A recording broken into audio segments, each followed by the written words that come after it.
Hey folks, Nick here from Another BookTube channel, and today we are continuing the Swamp Thing read-along, Swamp Thing issue 50, the anniversary issue, and the conclusion of the American Gothic story arc. If you are not completely caught up here, I highly recommend going back and starting this series from the beginning. If you want to know where American Gothic begins, it starts at issue number 37, first appearance of Constantine. So go ahead, watch all those so you have the full context of how we got here and what is going on. This is a double-sized issue, so I don't want to take too much time on the intro. I'm also going to try to get through this somewhat quickly to keep this video at its usual length. But on the cover here, we start off with Bissette and Totleben giving us the Justice League Dark, which they will kind of eventually be known as when they get their own title. The weird supernatural heroes of DC charging forth. What are they charging at? Well, we saw in the previous issue the message was delivered. The Brujeria has launched their masterstroke against heaven, and something big is coming. But before we get into that, we start with Cain and Abel. Cain has dropped Abel down this well. He's trying to get him back. He's calling him back up to the surface. A little DC connection here is they talk about how Cain killed Abel because they disagreed on the species of bird in the previous issue, whether it was a crow or a raven. They also talk about how they disagreed over which TV channel to watch. And Cain says, having successfully avoided that reanimated Valley Girl all week, I refuse to watch her on TV. Now hurry. He is referring to Elvira, the horror host who actually took over the House of Mystery for a little while in the mid-'80s. It was the title became Elvira's House of Mystery. I've got a couple issues of that. Not too great, but some really nice covers from Brian Bolland and Dave Stevens in that run.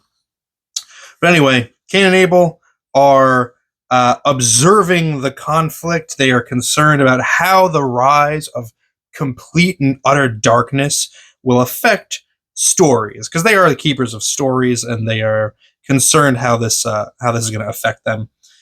But we've got here, we switch over to the main event. Our heroes marching through hell with some demons. Name of the issue is The End. Written by Alan Moore, art by Stephen Bissette, Rick Veitch, and John Totleben. This is kind of the swan song for Bissette and Totleben. Bissette will do he'll contribute covers once in a while moving forward. Totleben, I think, does pencil a few issues as well, but this is the last time that they will collaborate on the interiors of a Swamp Thing comic book. It's been a hell of a run, and they go out with a bang. A lot of awesome creature designs in this issue, throughout this issue, because most of the time is spent in hell. We get a lot of cool demons, which we're going to see over and over again as they go further into hell to try to meet the darkness. I really like, on this page here, Swamp Thing's skin. Maybe I'll try to get it a little bit closer to really show off. But it's inked in a way that I don't think Totleben has ever done before in the run, where it's not just the vegetation, but there's almost patterns in it. Like it's almost like a thumbprint or fingerprint. You know, it's got noticeable striations and curls in it. Like it's an interesting way to ink Swamp Thing that Totleben had not done previously. I just thought it was an interesting thing to point out. I'm going to go ahead and read this page off because I think it summarizes things pretty well. Deadman asks what's going on with Swamp Thing because he seems like something's off about him. Swamp Thing says, I am troubled. The coming conflict finds me uncertain in my heart. On the long and winding path that led me to this place, I have seen much that is evil. I have helped one community destroy another, because it was different and because it posed a threat. And afterwards I thought, did history's vilest butchers do any worse? Is evil unavoidable? I have seen human beings, both tormentors and tormented, locked into a dismal circle of pain and retribution. gender against gender, race against race, generations lost in a maze of death and guilt and gunfire. I have seen the human monsters that this awful pattern has shaped, rejoicing in the senselessness that they see in life by killing without motive. The man who started me upon this dark trail promised me answers, but the answers seem black and unbearable, and as the storm approaches, I need him to explain them to me. But I am in the country of the dead, and he is a universe away. So Swamp Thing's talking about the vampire, the underwater vampires that he helped destroy. He's talking about the werewolf story that he encountered. He's talking about the the racial zombie story, the ghost dance issue that took place in the Winchester house or whatever they called it, and how it all is leading up to this situation. And Constantine, who is a universe away, back in the real world, he's at Baron Winter's house. I love the design of the house. But he's gathered the DC sorcerers, and they are going to link hands and send their psychic energy to this battlefield where Swamp Thing and the superheroes are, to lend their strength in that way. First, Mento, he's the connection between this universe and theirs, their realm, and where Swamp Thing is. So he's the channel, the conduit through which their psychic power will move. So he forms that first connection, and he sees Etrigan the demon armoring up for battle. And Mento is disgusted because the armor is alive. It's moving. It's like little creatures that have their own consciousness. I love this armor donning scene here. And I love, this is some great Bissette work of the creatures and abnormalities in hell. I love this enormous hoofed creature that's getting an evil horseshoe placed on it with spikes. I like the barbs on like the back of the knee. This guy, I don't know what he did, but he's clamped and got a spike through his head. Like, just weird, fun hell landscape throughout. Dr. Fate shows up. Dr. Fate, who wasn't really called upon, but he got the message from his helmet to come on down here because something big was happening. And the Phantom Stranger, who had disappeared for a little while, he shows back up with angels in tow, essentially. That's what these orbs are. Meanwhile, Etrigan is a demon. He's also rallied some demons to help them as well. So the demons are a little skittish around the angels, but it just goes to show how bad this threat is that angels and demons are teaming up to face it together. But it's not every demon. A lot of the demons in hell have sided with the coming darkness. And so that's going to be where the initial battle occurs. More awesome demon designs. And right before we get started, Mento sees the darkness. He sees something emerging from this boiling lake, and it's too big to even get like a sense of the shape or the true size of it. And it's going to just keep emerging throughout the issue. Mento wants to back out. He's saying, like, I'm not strong enough for this. I'm not going to make it. But John, the ultimate con man, says, it's too late. You break connection now. We could all die. We only move forward from here. And he basically extorts Mento into continuing. And we get our first volley. Etrigan charges into the demon horde. This one that he's writing, I feel like that's a direct Kirby design. I think I've seen that creature on a Kirby cover or something. I can't remember where, but I've seen that before. But Etrigan lands the first blow, cuts through some demons, and he approaches the darkness. But he doesn't do so hot. He gets pretty much immediately swallowed up by it, and he's floating engulfed in that dark, and it speaks to him, and it says, little thing, you are in me, and I have a very great need. Before light, I was endless, without name or need of a name. Then light came. Witnessing its otherness, I suffered my first knowledge of self, and all contentment fled. Tell me, little thing, tell me what I am. And Etrigan tells him, your name is evil, the absence of God's light, his shadow partner.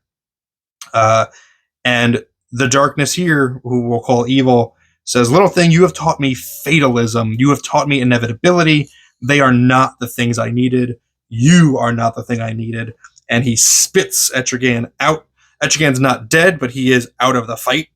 And to make things worse, evil, the darkness, has sensed the sorcerers sending their power through, and he pushes back.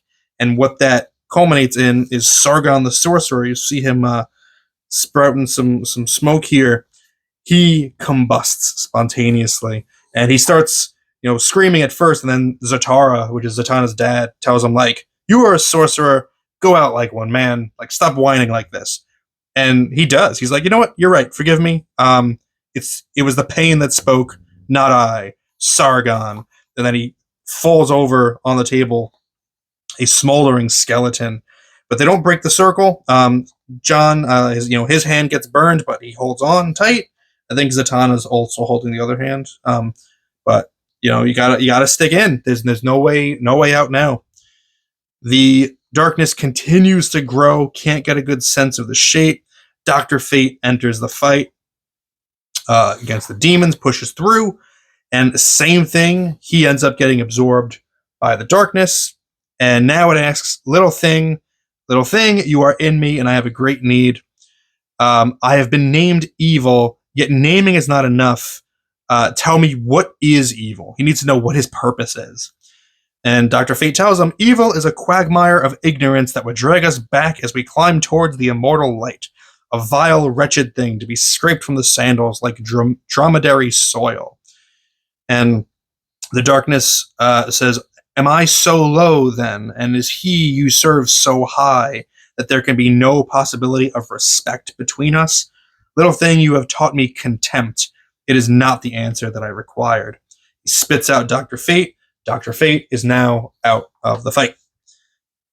Dead Man rescues him, and they're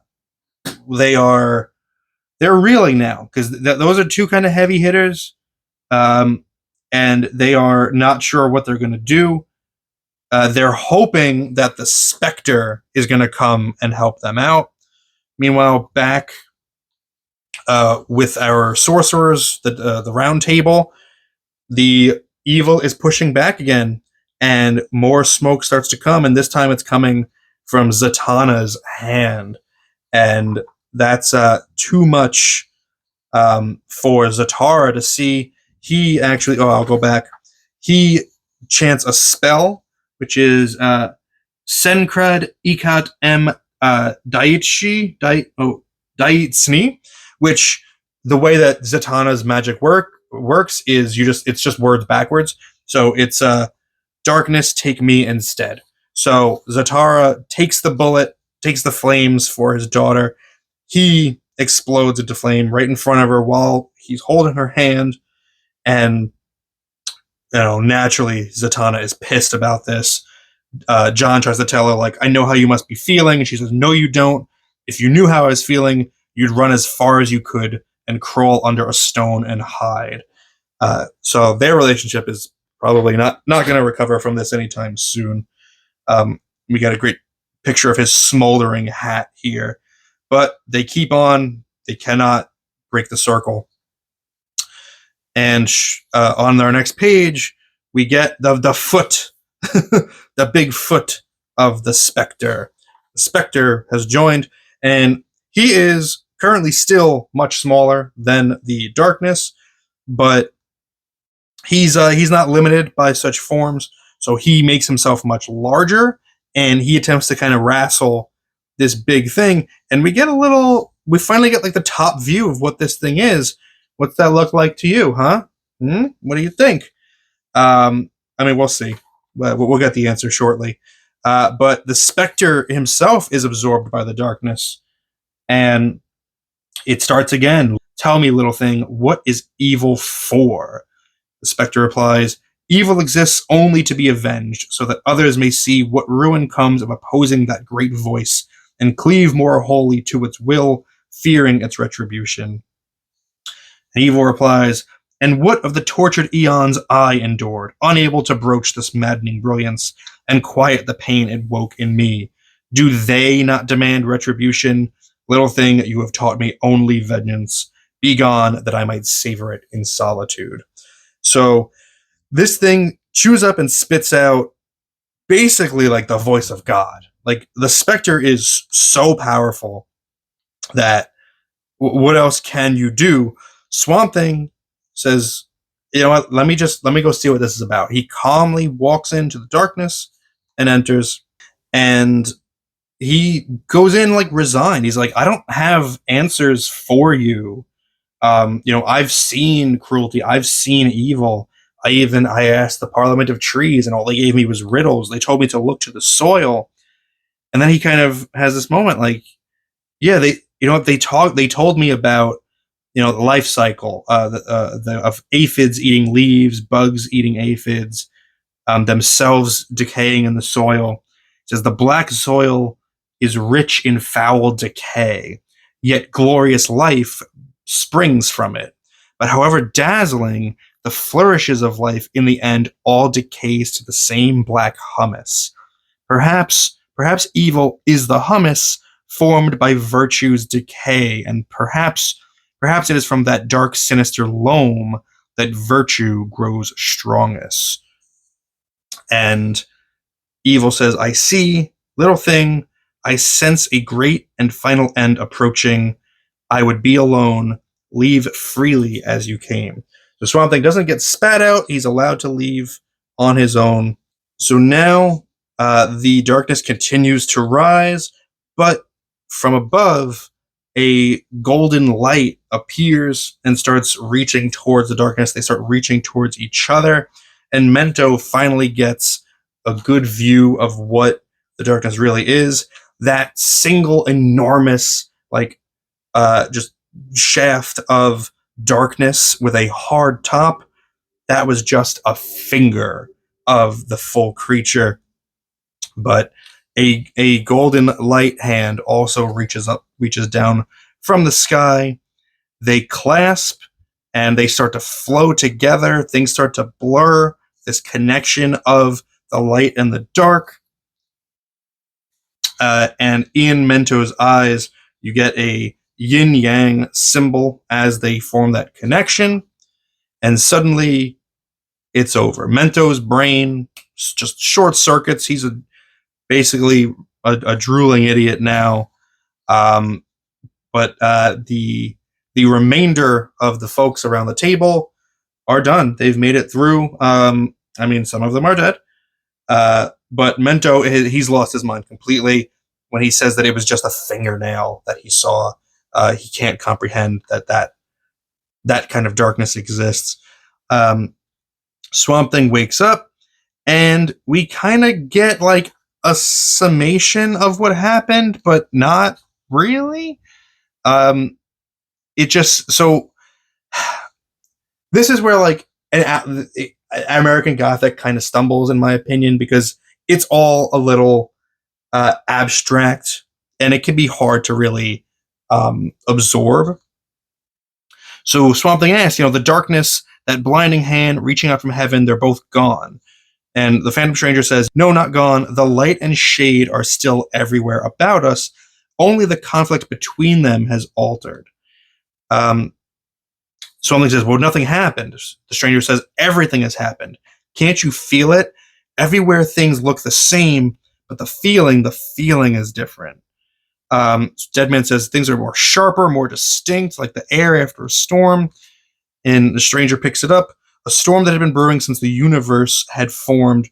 Perhaps the atmosphere has grown more charged and oppressive than we realized." And so Swamp Thing asks, has the nature of good and evil changed? And the Stranger says, "Perhaps not, but I suspect a different light has been cast upon their relationship. In the heart of darkness, a flower blossoms, enriching the shadows with its promise of hope.